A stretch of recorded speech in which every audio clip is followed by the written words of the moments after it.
repeat the question, please?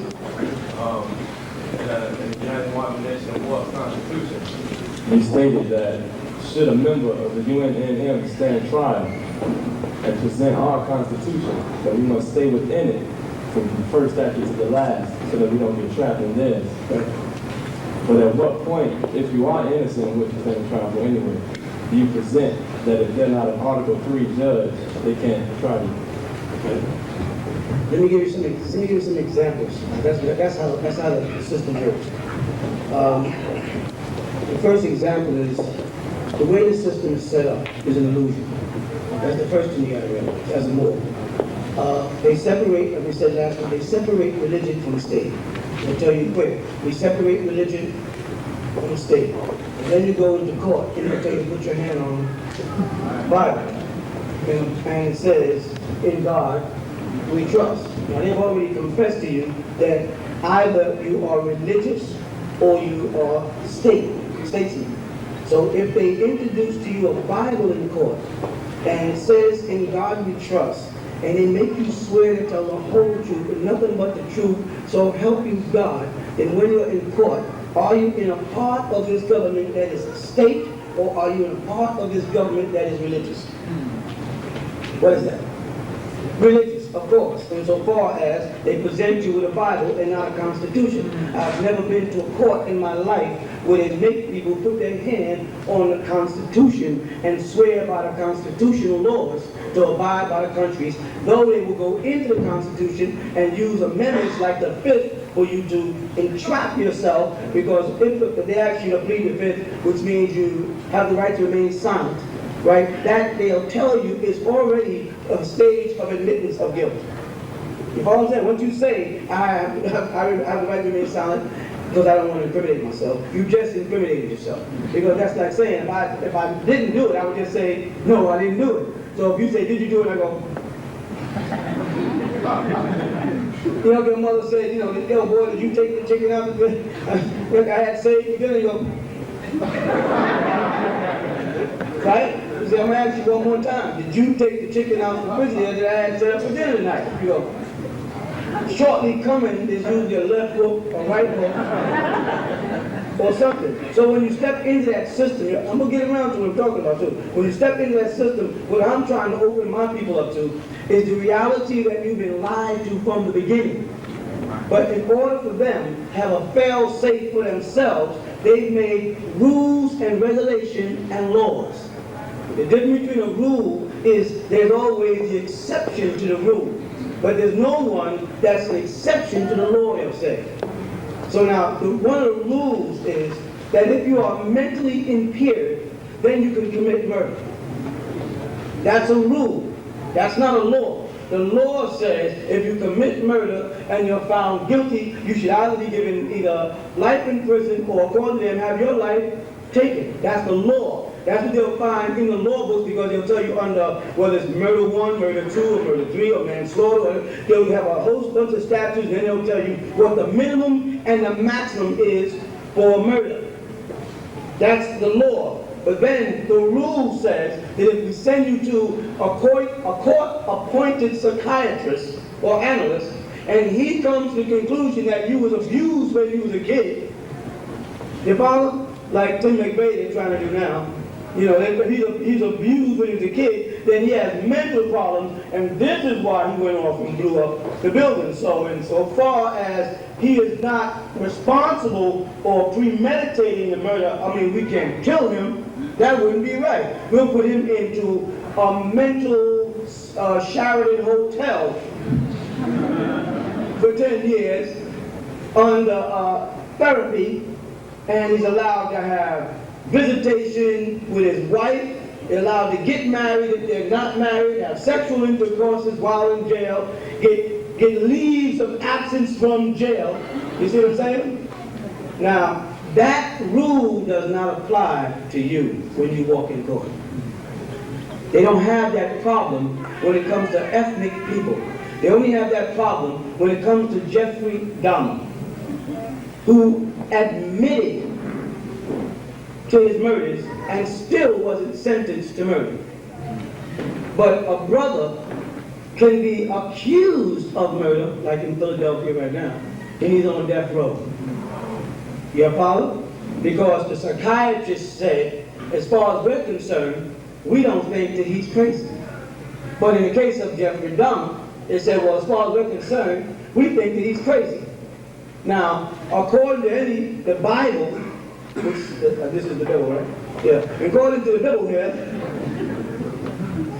God, in whom we trust, says in the commandments, thou shalt not kill. So now, I want you to work with me here. If the God of the boundless universe, the creator of flesh and mind, of thought, consequences, emotions, if that being who is responsible for the way we feel about things said, thou shalt not kill. If you go against that command, you have stepped out of the realm of sanity automatically. You follow what I mean by that? Because if the law of nature, as we spoke of earlier, says that it's sane not to kill people, and God puts his seal of approval on that, if you step out that range, then you are automatically insane. There's no reason to call in a psychiatrist who might be insane himself, because he might have been abused when he was a kid, and one of his greatest desires might be just to say crazy people are not crazy, and sane people are crazy. Just to, we don't know. No one checked out Sigmund Freud to find out what his child was like.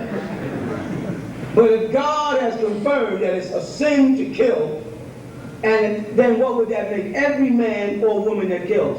If, while in court, I put my hand on the Bible, and in the contents of the Bible that God is supposed to have revealed, it said, thou shalt not kill. You hear me?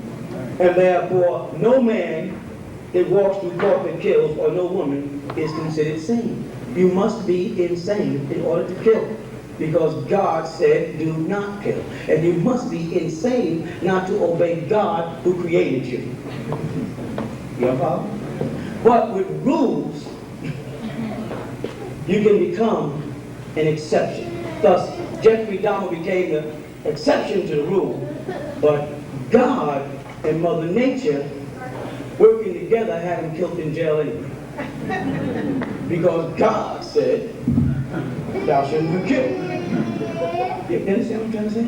When you come down to Moorish law, which is our law, the first thing you got to establish with them is we do not accept your King James Version or your St. Jerome's Version or your New World's Jehovah's Witness Version. We do not accept this as fact. See? And so therefore in court, if I'm forced to put my hand on this book and swear to tell the whole truth and nothing but the truth, I would be lying by putting my hand on it and pretending that I will be telling the truth because I believe in it. You hear? We will not be able to institute the articles of our Constitution until y'all fully accept yourselves as Moors. Right. And drop all of the other crap, including the reference to BMI 1 in 144,000 Bible. You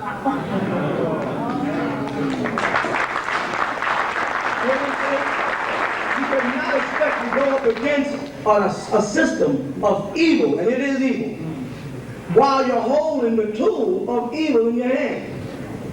And I'm telling you, who don't want, you may say, yeah, this guy's saying the Bible is a tool of evil.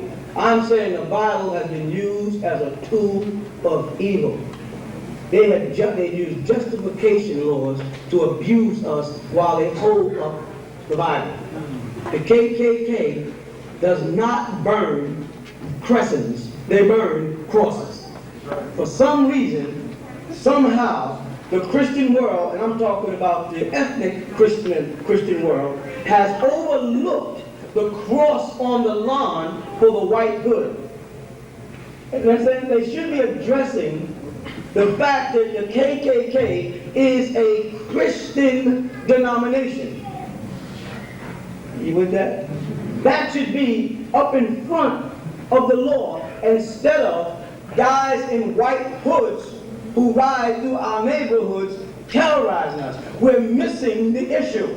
That how does a system allow them, and why hasn't Billy Graham, the Southern Christian leadership, the cult busters, and a million other Christian movements, why have they not come to the far front to present to the world the inconsistency of you saying you're a Klan member and a Christian denomination? Why haven't they done it? Because organizations can be exception to the rule.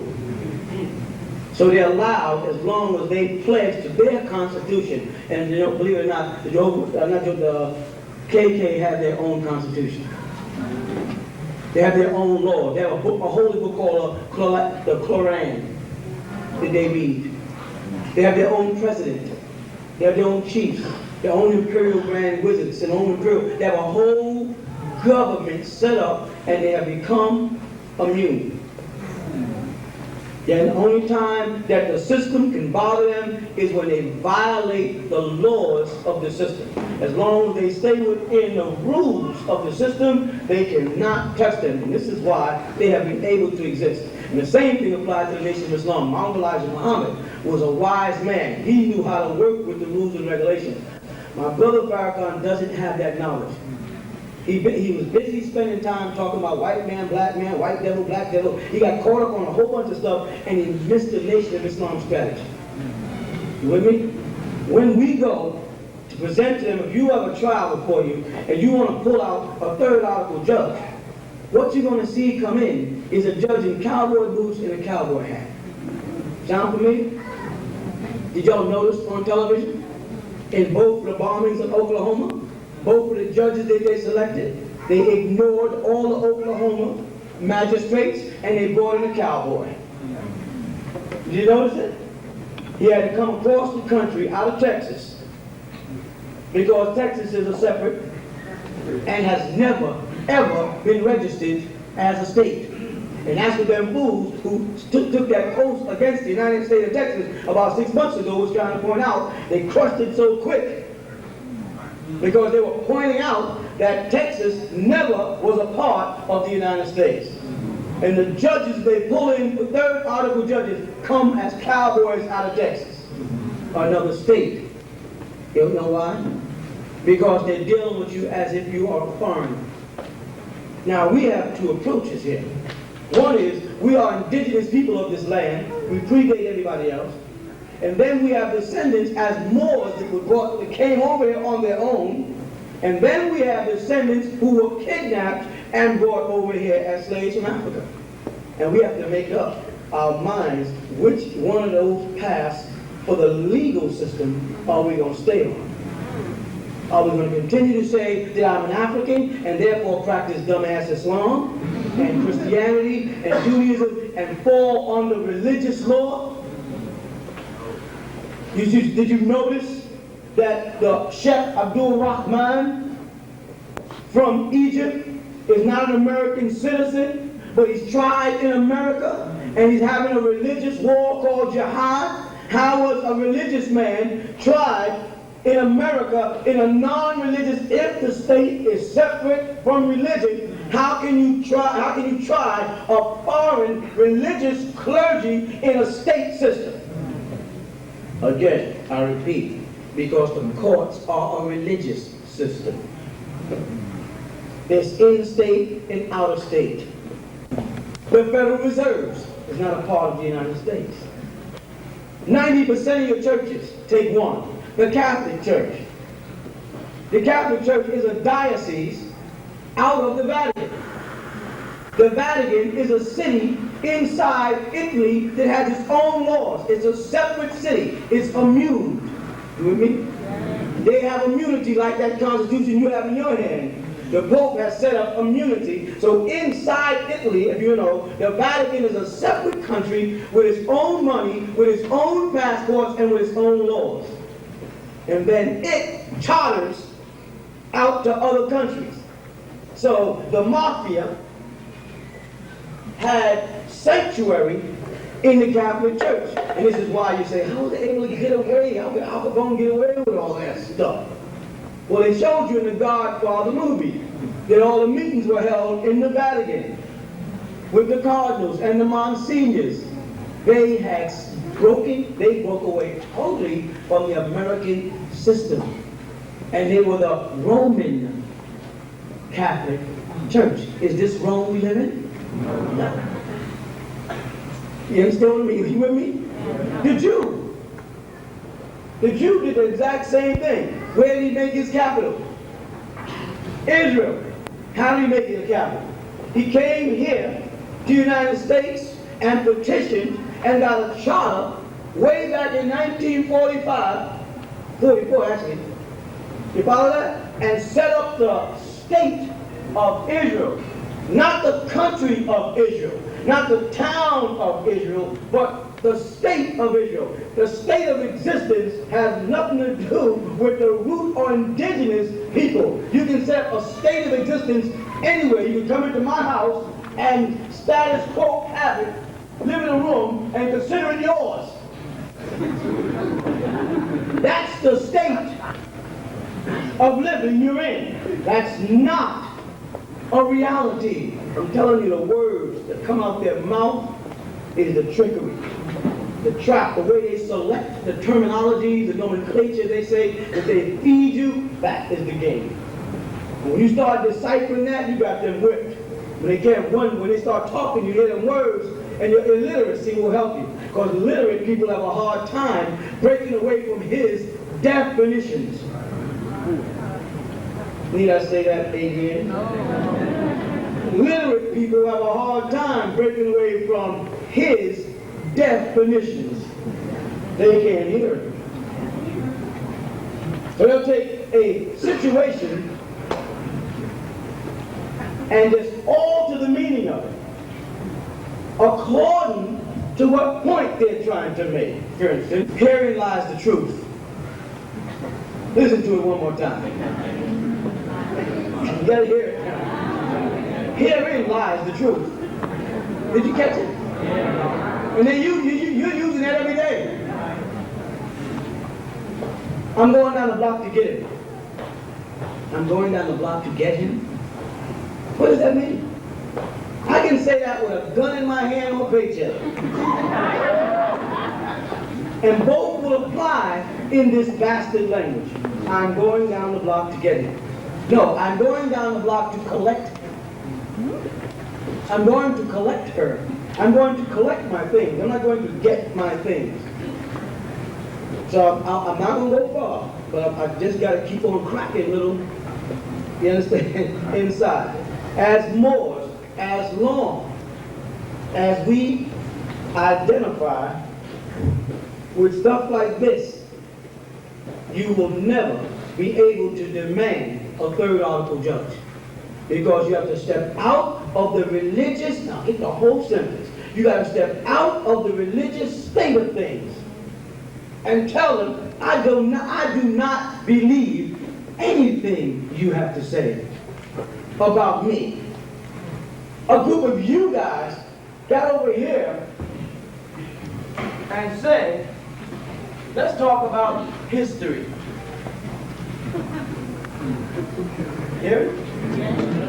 Let's talk about history. Never have they ever said, let's talk about oustery. It was history. And I said, mystery?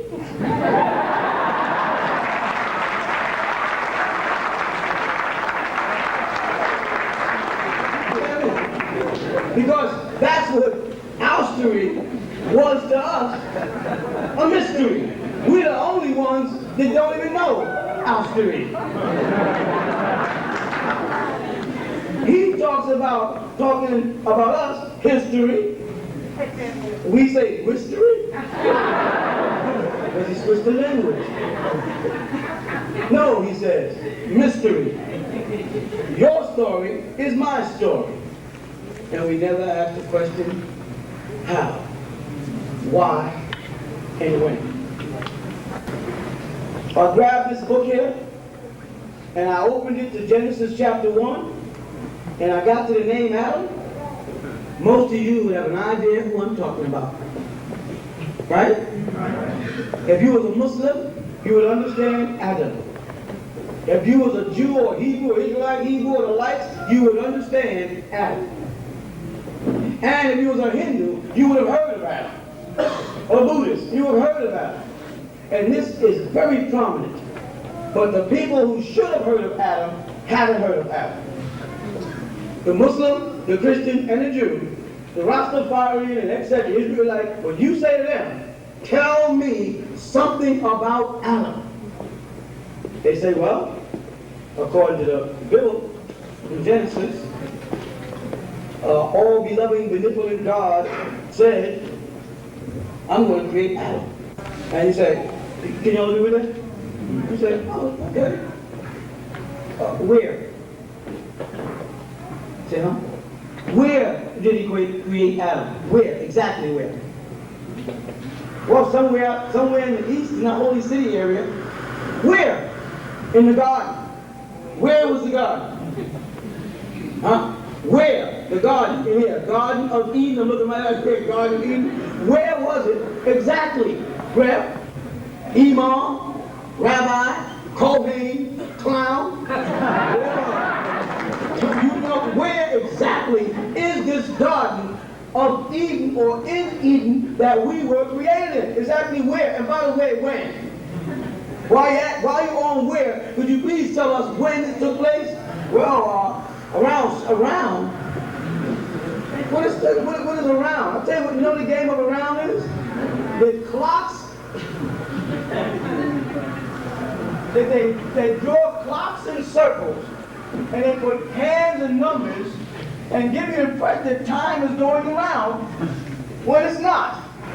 Think about it. When you look at your watch, you're looking at it and you're watching it go around. And you become so accustomed to watching your hands go around that you have now associated time with a circle. And that's why whenever you ask them for a fact, they say, well, around 6,000 years ago. And you go, oh, okay, that relates. I see that every day. But if you say, no, I don't want an around figure. I want to know exactly where and exactly when Adam of the Bible. This book got from these 3 or 4 pages all the way to this thick without telling me. It's like, it's like going somewhere to hear something, and the guy says in the beginning of it, the little red bird. And you say, all right, he says, trees and gardens. Rivers and streams. Butterflies and ants. And you be back in something in the back of your mind, you're going, the little red bird. And he says, camels and goats. And wars and love and hate and fire and earthquakes and landslides. And you're going, the little red bird. You know what happens? After a while, somewhere in this book, they'll touch on something that interests you. You follow that? And you will forget the question about the little red bird. You see, we should have in church, or the masjid, or the synagogue, or kanisa, whatever you call it, before we got any further in the Quran, before we got any further in the Bible, we should have said right there when it came in and said, Adam, we said stop. Oh, let me see, Adam, there you go. Adam. Ralph, talk to us about Adam. Because Adam had him. That's how we got here, according to you. They don't even give Eve no props. So now Adam had him, and where the him that Adam had, that's how we got here. Start your Bible class on Adam's story. Why am I saying that? Because the condition of mind that makes it impossible for you to go right to a court today with a trial and say, give me a $30 for job. They go, nigga, shut up. You ain't been asking no question. All of a sudden now, because you're asking in trouble, you want to answer it. And they'll just ignore you because they want to know why you so articulate now. Now all of a sudden y'all read one little book by some little nappy-head nigga in Georgia, and all of a sudden y'all got all these, intricate questions. And they'll just dog you. And it will be made to look like it's the right thing to do. Because there'll be niggas sitting around and going, that's right, Mr. Master. You know what I'm saying? That's right, son. That's right, that nigga crazy. Niggas will be saying it. Have you seen that? Until we, like the Klan, can unanimously say, we do not accept this until you straighten out the Adam story. I'm not going down to Jesus with you. You ain't getting me down that far until you get past the Adam story. You with me? I want to know Adam. Who married Adam and Eve? And if they wasn't married, were they living in sin? And you know what happened there? They got such a well-planned system that if you start using your brain like that, they will call you the devil. That boy, the devil, that boy possessed, boy blaspheming out of his mouth, needs to be slapped. And they'll start to convince people to come out against you to hurt you. Because the reverend is off balance when you start asking him questions that his master didn't give him answers to. If you say, I don't have anything against the love of Jesus. I just want to know all of the things that made up the story that led up to me wanting to love Jesus. And if Jesus is like Adam and Adam is like Jesus according to your Bible, then hell, tell me about Adam. Let me love Adam first. Let me love Adam and Eve as much as I love Jesus and Mary on this Merry Christmas. We ain't got no Merry Adamists. And the reason why they can't do that is because they didn't have their law in place during Adam's time. They didn't have their system of a mental entrapment in place. See, that for black folk who grab a Bible quick, whether they got on a dashiki, you know what I'm saying? They be a Kwanzaa, well, let's turn to Psalms. Muslims be in the mosque saying, well, in St. John's it says. And you know what I'm saying? They're so spellbound by this book here.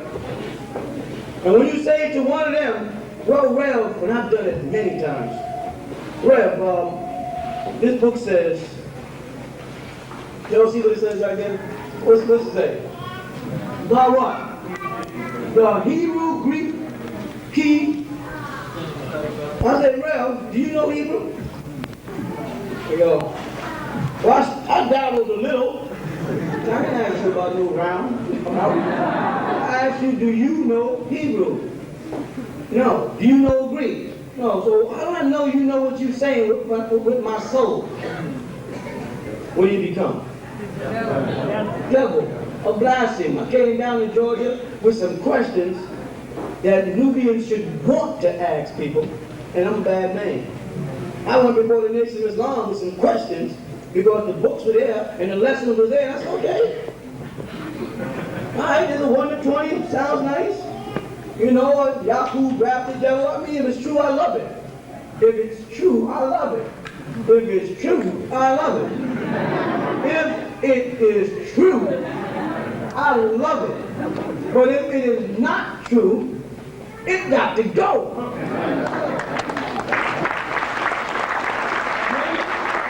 And the same thing applies to this.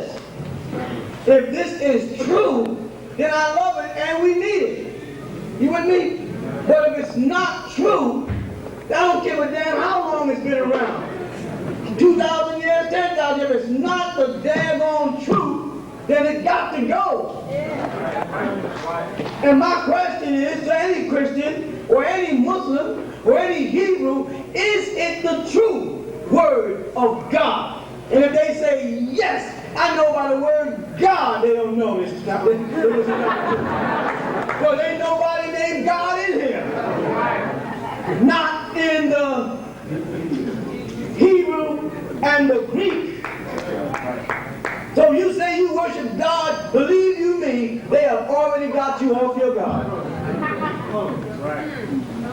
So when you walk into the court system and you want to pull in a third article judge, which means you want to say, I am not under your law.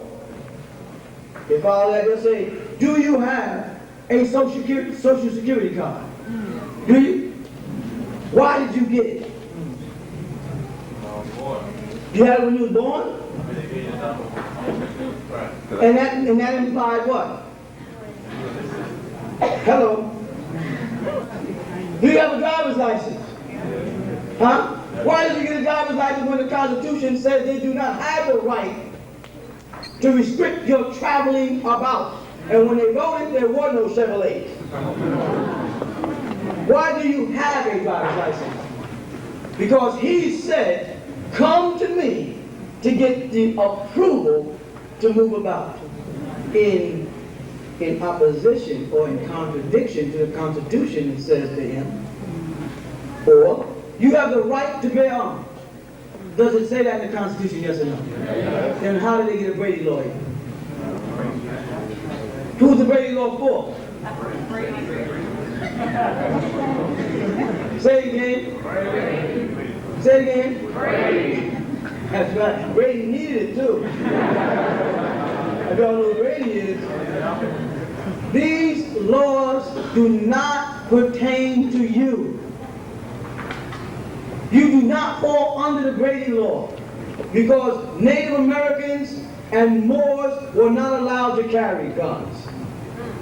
That's why they used bow and arrows and spears. They could not tell me I couldn't carve a tree and chip a stone and shoot them in the air. But they could tell me I could not use a gun. Yeah?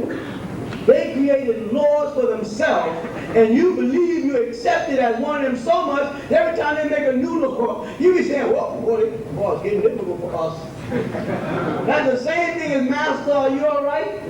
The master fell off the horse, nigga walk up and say, Master, are we okay? Instead of putting his foot on him. We cannot. I can do the Constitution for you. And if I don't start somewhere, and it should have started with the Honorable Elijah Muhammad, as it did with Noble Drew Ali, but they crushed it. You follow? So we resurrected again, because we're in a day and time where people appear to be far more conscious than ever before. You understand? I'll get into that if you want to know why in a minute. But it's necessary to bring this out now so that the children will be raised with a different belief system. Because contrary to what you'd like to believe, everybody in here over 25 is scared of the man.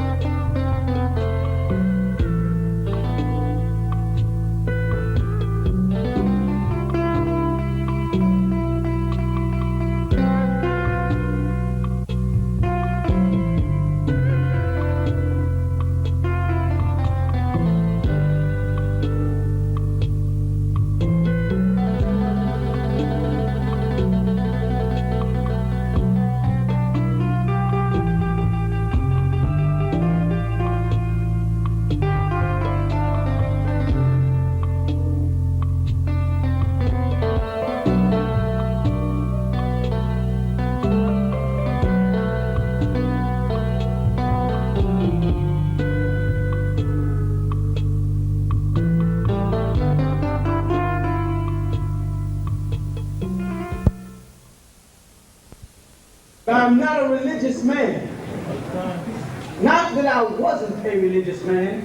I was a very good religious man. But I had something clicking inside of me that's inside of all of y'all, whether you want to face it or not, that said, I want to know the truth. I don't care if it hurts. I don't care how much it hurts. I just want to know the truth. You follow? And I had the means to travel the world. I had the means to live in foreign countries and study other languages. I had a gift of language born in me that worked with it.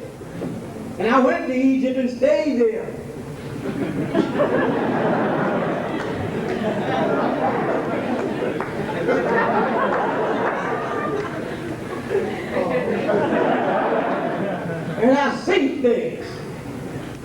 seen things there that wasn't in the Bible. And I seen things that wasn't in the Quran. You follow? I looked on the wall and I saw people with big old noses. That's right, I got a big nose. Some of y'all niggas got bigger nose than me. I'm looking at some of them spreading 3 or 4 bigger noses. I saw people with big lips, dark tone, curly hair, wavy hair, nappy hair, in nobility. Women were rulers or stood beside their husband as queens. I hate to use the word because you know it's poor when you look it up. But it's a lack, just go look it up if you think I'm kidding. But it's a very trick, I have to use it so you can get this message. We wasn't putting them behind us like in Islam. A man can have 4 of y'all. Or as many as he can afford to have, like you a box of cookies. And that is Islam, whether you like it or not, because it's in the Quran, marry 2, 3s, and 4s, or as many as you can feel just about. And no woman in Islam says, excuse me, I'm as much woman as you are man for what women do versus what men do. Hello? I know one thing, when we see you having a baby, if any of y'all have seen a woman have a baby, not delivered baby, I know right then you be going, damn. If you've never said it anywhere in your life, you be saying, no, you be at your greatest fear is your wife is not going to pull through it. And she be looking at you, come over here so she can punch you in the head. But you be thinking she's gonna die. She just delivered a basketball. The whole system opened up and you see nature at work and you be like, golly. Come on, brothers. How many of y'all think you can flop your butt on a bed, flip your legs up inside a skirt, and a human being crawl out your butt? Talk to me. And y'all don't think women need to be up there? I look up at women like this. Because that's how I was looking up at her when I came out.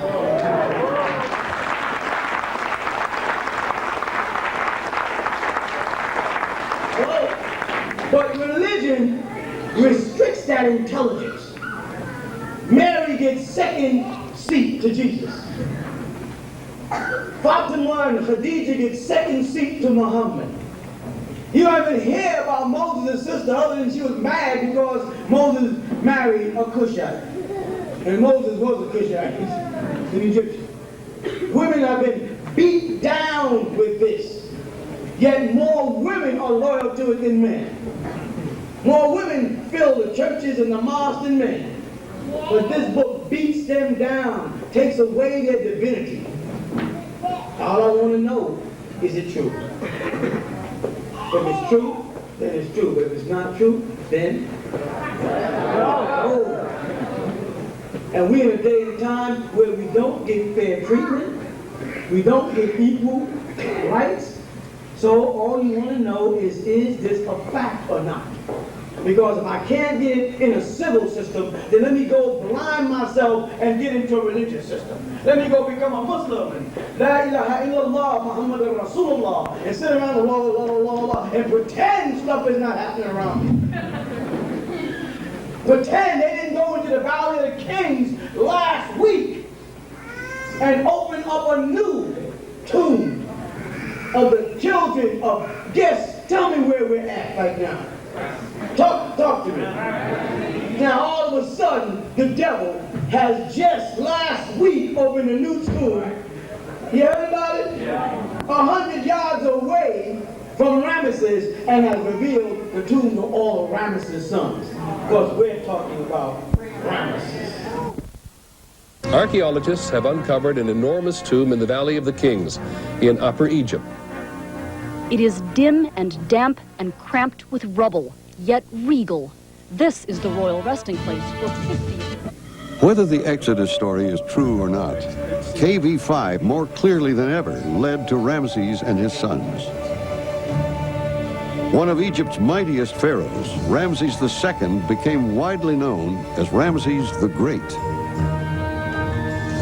Designed to dwarf all who beheld them, his eternal stone monuments speak through the ages of Ramses' genius, majesty, and power. He reigned for 67 years. When he died past 90, he had sired more than 100 children by 8 wives and numerous concubines. Over 50 of the children were sons. Ramses had reigned for so long that 12 of his heirs died before him. So the question of how many of his children might be buried in KV5 was confusing at best. It would be interesting to speculate, for example, that a number of the sons died simultaneously. Perhaps they were killed on the field of battle. Perhaps there was a plague that did them all in. Who knows? Maybe a palace intrigue. The possibilities are endless. It is possible that a number of them died at the same time, had to be interred at the same time, and that was the reason this was chosen. There's a million other pharaohs they could have brought up, but they brought up Ramesses. As you pass through that front gate, you see 2 tall statues of Ramesses. Tell me we're not in tune with time and change. I'll tell you something else for those who really want to know, or I'd like to know, did you, from the reading, did you catch on to the game? Why are they clearing out the Valley of the Kings right now? Because you know they told all the vendors to get out there. They're rerouting the tour route so they don't go down that way. Why did they do it? Talk to me about your books, 2001, and what to expect. What to expect in 2000. The gathering of the order of the owl. Gotcha. Wahoo, the Bahomian Society, the Rose Bearers. Every time you see a president or one of them stand with a rose, he belongs to a certain brotherhood that meets at the base of the pyramid. And their next meeting in the book, it tells you, is the year 2000. They got to clean it up now for that ritual. The transformation of America into Egypt.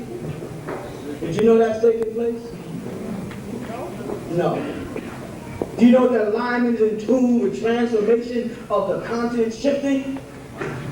I was teaching a class this week. Let me talk to you about something. It's going to sound, well, anyway, for the young man, you cannot go into court without Constitution, hold it up as an individual, without all these people coming in there, every man in a red or crimson fez, right? And every woman with an NT braid, and saying, I am a citizen of the United Nuwapian Nation of Moors, and I put out 19 newspapers giving you enough information to cover up and going over and over and over again, overlapping, repeating the same subjects until you get into the we are the emancipated Americans, so this is our land, everybody got to be there.